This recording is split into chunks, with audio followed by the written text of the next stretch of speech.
Hi all, welcome back to another video. ഇന്ന് നമ്മളിതാ ഒരു ഡിഷ് വാഷറിൻ്റെ റിവ്യൂ ആയിട്ടാണ് വന്നിട്ടുള്ളത്. വോൾട്ടസ് ബെക്കോ എന്ന് പറയുന്ന ഒരു കമ്പനിയാണിത്. ഇത് പ്രധാനമായിട്ടും പല പ്ലേസസിലാണ് അറിയപ്പെടുന്നത് കേട്ടോ. Dish washer 8 place, 12 place, 10 place എന്നൊക്കെ പറഞ്ഞിട്ടുള്ള അങ്ങനെയാണ് അതിൻ്റെ ഒരു പാറ്റേൺ എന്ന് പറയുന്നത്. ഇതാ ഇവിടെ ഈ കാണുന്ന ഈ ഫസ്റ്റ് കാണുന്നതാണ് നമ്മൾ ഗ്ലാസ് സ്പൂണുകളൊക്കെ വെക്കുന്ന ഏരിയയാണ്. ഇത് പ്ലേറ്റ് വെക്കുന്ന ഏരിയയാണ്. ഇതൊക്കെ നമുക്ക് സെപ്പറേറ്റ് എടുക്കാൻ സാധിക്കും, ഈ ഒരു 2 ട്രേയും.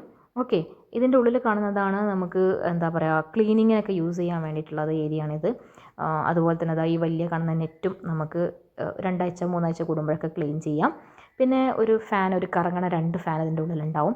ഇത് ഇടയ്ക്ക് നമ്മൾ പ്ലേറ്റുകൾ വെക്കുന്നതിനനുസരിച്ചൊക്കെ ഇങ്ങനെ കറക്കി നോക്കണം. ബിക്കോസ് നമുക്ക് അവിടെ എവിടെയെങ്കിലും തട്ടിയിട്ടുണ്ടോ, വാഷ് ചെയ്യാൻ അത് എന്തെങ്കിലും ബുദ്ധിമുട്ടുകളുണ്ടോ, തടസ്സങ്ങളുണ്ടോ എന്നൊക്കെ അറിയാനാണ്. ഇവിടെ നമുക്ക് പൗഡർ ഇടാം, ലിക്വിഡ് ഒഴിക്കാം. ഇതിൽ സോൾട്ട്, ഡിഷ് വാഷർ ലിക്വിഡ്, അതുപോലെ തന്നെ എന്താ പറയുക പൗഡർ, ഈ 3 കാര്യങ്ങളാണ് നമ്മളിതിൽ അപ്ലൈ ചെയ്യുന്നത്.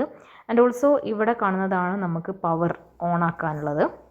ഓക്കെ, അപ്പോൾ ഇത്രയൊക്കെയാണ് നമുക്ക് പ്ലേറ്റുകൾ വെക്കാനുള്ളത്. ഈ പ്ലേറ്റുകളാണ് നമ്മൾ ആദ്യം ജസ്റ്റ് ഒന്ന് ക്ലീൻ ചെയ്യണം. ഗ്ലാസസും സ്പൂണ്, അതുപോലെ തന്നെ കപ്പുകൾ, ഇതെല്ലാം ഒന്ന് ക്ലീൻ ചെയ്യണം. ഇതിലൊരിക്കലും തന്നെ നമുക്ക് ചട്ടി, അതുപോലെ തന്നെ അലൂമിനിയം പാത്രങ്ങളോ കാര്യങ്ങളോ ഒന്നും തന്നെ വെക്കാൻ പാടില്ല. സ്റ്റീൽ മാത്രമേ വെക്കാൻ പറ്റുള്ളൂ. അതും പ്ലാസ്റ്റിക്കിൻ്റെ, ലോക്കൽ പ്ലാസ്റ്റിക് ഒന്നും പറ്റില്ല. നല്ല പ്ലാസ്റ്റിക് ഒക്കെ ആണെങ്കിൽ ഓക്കെ.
ഈ രീതിയിലാണ് നമ്മൾ പ്ലേറ്റുകളെല്ലാം ഇതിൽ അറേഞ്ച് ചെയ്യേണ്ടത് കേട്ടോ. ഇത് 8 പ്ലേസിൻ്റെ ഒരു ഡിഷ് വാഷറാണ്. നമ്മൾ 14 പ്ലേസിൻ്റെ ഡിഷ് വാഷറാണ് പ്ലാൻ ചെയ്തിട്ടുണ്ടായിരുന്നത്. അതിനനുസരിച്ചാണ് നമ്മളിത് ഇൻബിൽഡായിട്ടാണ് ഈ ഐലൻഡ് കിച്ചൺ നമ്മൾ പ്ലാൻ ചെയ്തിട്ടുള്ളത്. അപ്പോൾ ഇതിലിനി വലിയ വലിയ പ്ലേറ്റുകളൊക്കെ ഈ പ്ലേറ്റുകളൊക്കെ വലുതാണ്. അത് കാരണം നമുക്ക് ഈ ഫാന് ടച്ച് ചെയ്യാത്ത രീതിയിൽ, ഫാന് കറങ്ങണ സമയത്ത് അത് ടച്ച് ചെയ്യാത്ത രീതിയിൽ 2 കോർണറുകളായിട്ടും ഏറ്റവും ഫ്രണ്ടിലൊക്കെ ആയിട്ടാണ് നമ്മൾ പ്ലേറ്റുകളൊക്കെ അറേഞ്ച് ചെയ്ത് വെക്കാറ് പൊതുവേ. അപ്പോൾ നിങ്ങൾ വാങ്ങിക്കാൻ താല്പര്യം ഉണ്ടെങ്കിൽ തീർച്ചയായിട്ടും ചെയ്യേണ്ട ഒരു കാര്യം എന്ന് പറയുന്നത് മാക്സിമം നല്ല ക്വാളിറ്റി, നല്ല ബ്രാൻഡ് നോക്കിയിട്ട് വാങ്ങിക്കാൻ ശ്രമിക്കുക. ആൻഡ് കുറച്ച് വലുത് വാങ്ങിച്ചു കഴിഞ്ഞാലുള്ള ഗുണം എന്ന് വെച്ച് കഴിഞ്ഞാൽ നമുക്ക് ഫ്യൂച്ചറിൽ അത് ഭയങ്കര ഹെൽപ്ഫുള്ളാവും. ചെറുതായത് കാരണം കുറേ ലിമിറ്റേഷൻസ് അത് ഫീൽ ചെയ്തിട്ടുണ്ട്. ഇതിന് ഓൾമോസ്റ്റ് ഞാൻ വാങ്ങിയ സമയത്തുള്ള റേറ്റ് എന്ന് പറയുന്നത് 17,000 ആണ് വന്നിട്ടുണ്ടായിരുന്നത്. അപ്പോൾ ഇപ്പം മേ ബി ഞാനിപ്പോൾ ചെക്ക് ചെയ്ത് നോക്കുമ്പം ആമസോണിൽ നിന്ന് വാങ്ങിച്ചതാണ്. ചെക്ക് ചെയ്ത് നോക്കുമ്പം കുറച്ച് റേറ്റ് കൂടുതലാണ് കാണുന്നത്. അപ്പോൾ വാങ്ങാൻ താല്പര്യം ഉണ്ടെങ്കിൽ എത്രയും പെട്ടെന്ന് വാങ്ങിക്കാം. വളരെ യൂസ്ഫുൾ ആയിട്ടുള്ള ഒന്നാണ്. അപ്പോൾ അതാ ഈ രീതിയിലൊക്കെയാണ് നമ്മളത് പ്ലേറ്റുകളും ഗ്ലാസ്സുകളും ജഗ്ഗുകളും കപ്പുകളും എല്ലാം തന്നെ പ്രോപ്പറായിട്ട് അറേഞ്ച് ചെയ്യാം. ഇതിൻ്റെ ഉള്ളിൽ ഫാനുണ്ട്, 2 ഫാന് കാണാം, താഴെയും മേലെയും ആയിട്ട്. അപ്പോൾ ഈ 2 ഫാനും ഒന്ന് പറ്റുമെങ്കിൽ മാക്സിമം ഒന്ന് ചെക്ക് ചെയ്യുക. എസ്പെഷ്യലി മേലത്തെ ഫാൻ ഒന്ന് ഇതുപോലെ ഒന്ന് നോക്കിയിട്ട് എവിടെയെങ്കിലും ഫാന് ടച്ച് ചെയ്യാതെ പ്രോപ്പറായിട്ട് കറങ്ങാൻ പറ്റുന്നുണ്ടോ എന്നൊന്ന് കൺഫേം ചെയ്തതിന് ശേഷം മാത്രമേ ഓണാക്കാവൂ. അതർവൈസ് നമുക്ക് എന്താ പറയുക, ഇത് കംപ്ലൈൻ്റ് ആവാൻ സാധ്യതയുണ്ട്. പെട്ടെന്ന് യൂസ് ആവില്ല, അത് കംപ്ലൈൻ്റ് ആവും. അത് കാരണം നിങ്ങളെന്ത് ചെയ്യുക, എല്ലാവരും അതൊന്ന് ശ്രദ്ധിക്കാം യൂസ് ചെയ്യുന്നവർ. പിന്നെ ഇതിൻ്റെ പൗഡർ ഏതൊക്കെയാണ് യൂസ് ചെയ്യുന്നത് ഡീറ്റെയിൽ ആയിട്ട് ഇവിടെ കാണിക്കുന്നുണ്ട്. ഇതിൽ നമ്മൾ പ്രധാനമായിട്ടും യൂസ് ചെയ്യുക ഡിഷ് വാഷർ പൗഡറാണ് നമ്മൾ വാഷ് ചെയ്യുന്നതനുസരിച്ച് യൂസ് ചെയ്യുക. വീക്കിലിയൊക്കെ ഇതാണ് കാണുന്ന കേട്ടോ സോൾട്ട്. ഇത് നമുക്ക് വീക്കിലി വൺസൊക്കെ യൂസ് ചെയ്താൽ മാത്രം മതിയാവും. ഈ ചെറിയ തിന്നായിട്ടുള്ളതാണ് പൗഡർ. പിന്നെ ലിക്വിഡ്, അതും വീക്കിലൊക്കെ യൂസ് ചെയ്താൽ മതി. ഞാൻ വല്ലപ്പോഴൊക്കെ യൂസ് ചെയ്യലുള്ളൂ. അത് ഈ കാണുന്നതാണ് ലിക്വിഡ്. ഇതിങ്ങനെ ഇടയ്ക്കിടയ്ക്ക് ഒഴിച്ചെടുക്കുന്നതനുസരിച്ച് ഇതിങ്ങനെ സ്ലോവിൽ ഒഴിച്ച് കൊടുക്കുക. അതിങ്ങനെ താഴെ ഇങ്ങനെ ഓട്ടോമാറ്റിക്കായിട്ട് ഇത് കുറച്ച് അങ്ങനെ പോവും. എപ്പോഴെങ്കിലുമൊക്കെ ഒഴിച്ചാൽ മതിയാവും കേട്ടോ. ഞാൻ പിന്നെ കുറച്ച് കൂടുതൽ യൂസ് ഉള്ള ആളായത് കാരണം എനിക്ക് പെട്ടെന്ന് ഉപയോഗം വരാറുണ്ട്. അപ്പോൾ ഇതൊക്കെയാണ് ഇതിൻ്റെ കാര്യങ്ങളായിട്ട് പറയാനുള്ളത്. അപ്പോൾ മാക്സിമം എല്ലാവരും നമ്മൾ സാധാരണ വീടുകളിൽ വാങ്ങുന്ന പോലെ തന്നെയാണ്. മിക്സി ആവട്ടെ, വാഷിംഗ് മെഷീൻ ആവട്ടെ, അങ്ങനെയുള്ള ബാക്കിയുള്ള കാര്യങ്ങളൊക്കെ നമ്മളിപ്പോൾ ഫ്രിഡ്ജ്, ഇതെല്ലാവരുടെ വീടുകളിലുണ്ട്. അതുപോലെ തന്നെയുള്ള ഒന്ന് തന്നെയാണ് ഈ ഡിഷ് വാഷറും. നമുക്ക് ലൈഫിൽ ഭയങ്കര യൂസ്ഫുൾ ആയിട്ടുള്ള ഒന്നാണ് ഡിഷ് വാഷർ. കാര്യം നമ്മൾ എത്ര ചെറിയ മെമ്പേഴ്സുള്ള വീടുകളിലാണെങ്കിലും നമ്പർ ഓഫ് എന്താ പറയുക പ്ലേറ്റ് എന്ന് പറയുന്നത് സെയിം ആയിരിക്കും. ക്വാണ്ടിറ്റി, ഫുഡ് ഐറ്റംസ് ഉണ്ടാക്കുന്ന ക്വാണ്ടിറ്റിയുള്ള വ്യത്യാസം മാത്രമേ ഉണ്ടാവുള്ളൂ. അപ്പം ആളെണ്ണത്തിനനുസരിച്ചുള്ള ക്വാണ്ടിറ്റിയുള്ള വ്യത്യാസം മാത്രമേ ഉണ്ടാവുള്ളൂ. അതുകൊണ്ട് താല്പര്യമുള്ളവർ എന്ത് ചെയ്യുക, ക്യാഷൊക്കെ സേവ് ചെയ്തുകൊണ്ട് മാക്സിമം ഡിഷ് വാഷറൊക്കെ വാങ്ങിയിട്ട് യൂസ് ചെയ്യാൻ ശ്രമിക്കുക. നല്ലതാണ്, നല്ല യൂസ്ഫുള്ളായിട്ട് ഉള്ളൊരു കാര്യമായിട്ടാണ് എനിക്ക് ഫീൽ ചെയ്തിട്ടുള്ളത്. പിന്നെ കമ്പനിയൊക്കെ നോക്കുക കേട്ടോ, എന്നിട്ട് വാങ്ങിക്കുക.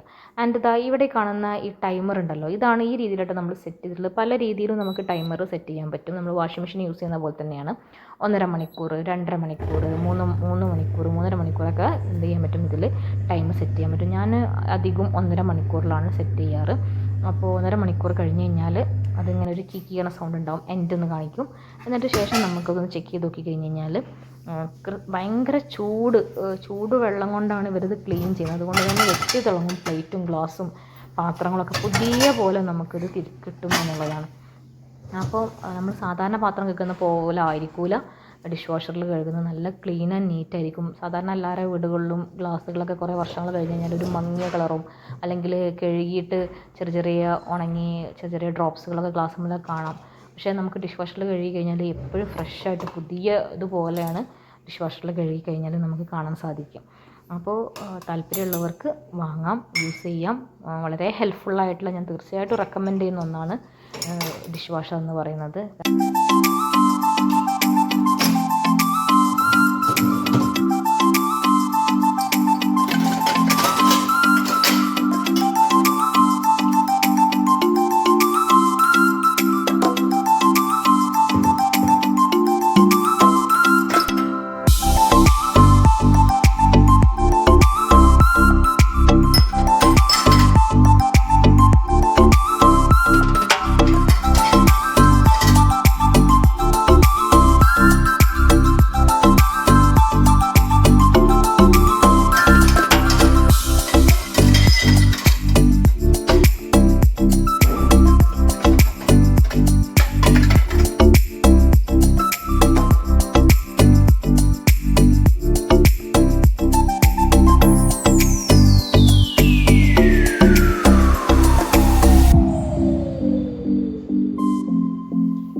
ഇതാണ് നമ്മുടെ ഡിഷ് വാഷിൻ്റെ റിവ്യൂ. എല്ലാവർക്കും ഇത് യൂസ്ഫുൾ ആയിട്ടുണ്ടാവുമെന്ന് വിചാരിക്കുന്നു. എല്ലാവരും ലൈക്കും കമൻറ്റും ഷെയറൊക്കെ തന്ന് തന്നെ സപ്പോർട്ട് ചെയ്യുക.